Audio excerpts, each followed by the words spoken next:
আসসালামু আলাইকুম এভরিওয়ান, আশা করি আপনারা সবাই ভালো আছেন। আজকে আমি আবার চলে এসেছি আরেকটা রেসিপি নিয়ে।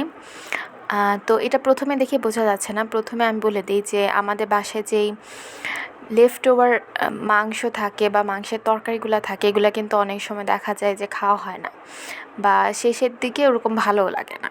তো আজকে আমি এরকমই একটা রেসিপি নিয়ে এসেছি যেটা খুব ইজি ওয়েতে আমাদের খাবার ওয়েস্ট হবে না। এভাবে আমরা এক ধরনের কাবাব তৈরি করে ফেলতে পারি লেফট ওভার মাংস দিয়ে।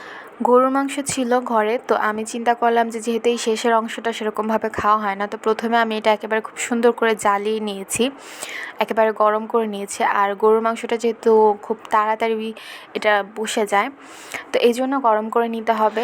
তারপর এটা ব্ল্যান্ড করে বা পাটায় পিষে একেবারে স্মুথ করে ফেলতে হবে, যাতে এর মধ্যে থাকে না যে বিভিন্ন মশলা থাকে বা মাংসের হাড় থাকে, এইগুলো যাতে কিছু না থাকে, শুধুমাত্র ফ্রেশ মাংস। আর যদি আলু থাকে তাহলে সেটা যাতে একেবারে মিক্স হয়ে থাকে।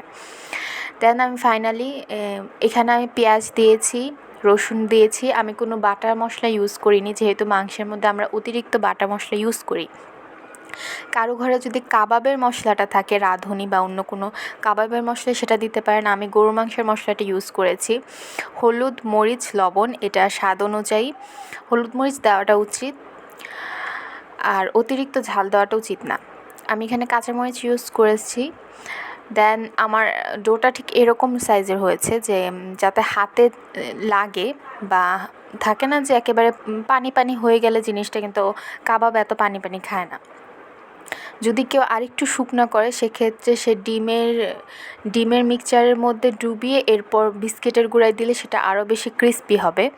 আমি শুধু জাস্ট এভাবেই চুলায় বসিয়ে দিয়েছি, আর ট্রাস্ট মি, এটা খুবই ক্রিস্পি হয়েছে। আমি যার ঘরে ময়দা থাকবে, ময়দার সাথে কিন্তু আমি চালের গুঁড়োটা ইউজ করেছি, কোনো বেকিং পাউডার, বেকিং সোডা আমি এখানে ইউজ করিনি। দেন আমি এখানে ফ্রাইং প্যানে দিয়েছি। যারা চান ডুবো তেলে দিতে পারেন, কিন্তু আমার মনে হয় যে এরকম ফ্রাইং প্যানে দিলে জিনিসটা খুব ভালো স্মুথ আস্তে আস্তে হবে, আরও ভালো খেতে হবে, ক্রিস্পি হয় জিনিসটা। দেন এটা ট্রাস্ট মি, এটা পুরো কাবাবের মতোই লাগছিল আমার কাছে, আর খুব ইজি, মানে যেটুকু থাকে, এমন না যে অতিরিক্ত জিনিসপত্র লাগে, ঘরে যা আছে তা দিয়েই বানিয়ে ফেলা যায়। অ্যান্ড দেন ফাইনালি আমার কাবাব রেডি।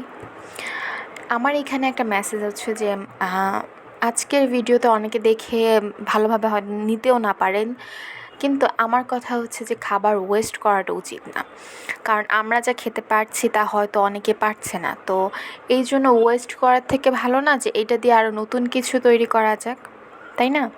দেন কাবাব খাওয়ার পর আমার মনে হলো যে এটা পোলাওয়ের সাথে খেলে আরও বেশি মজা লাগতো। দেন চা ছাড়া তো দিন কল্পনাই করা যায় না। এটা হচ্ছে মাল্টার চা, খেয়ে দেখবেন, ট্রাস্ট মি, অনেক for today. Thank you for watching. আসসালামু আলাইকুম।